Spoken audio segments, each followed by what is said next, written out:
মেয়ে যখন রাগ করে বাপের বাড়ি চলে যায়। তা তুই যে চলে এলি না বলে, শোন, এক হাতে না তালি বাজে না, বুঝেছিস? আমি কিছু করিনি।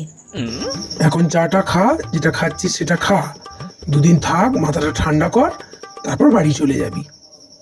না, আমি এখন যাব না। বলেন কি? অসম্ভব, অসম্ভব, আমি যাব না। এই এই কি? ফোন এসেছে, ফোন ফোন কে ফোন করেছে?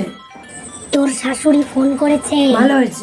আরে ফোনটা তো ধর, এ কি অসভ্যতামো! কেটে দাও।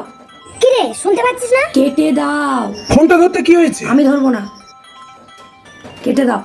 ছি, দাও তো, দাও দাও, কি বলছে দেখছি।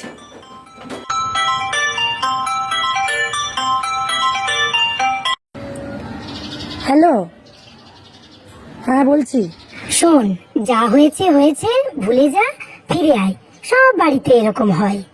শুনুন, একটা কথা না ভালো করে শুনে রাখুন। না না, এসব বললে তো হবে না, এসব বললে হবে না।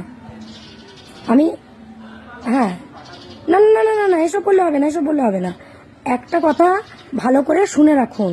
আমাকে যদি আপনারা ভালোভাবে কথা বলে, আমি আপনাদের বাড়ির বাসনও মেজে দেবো।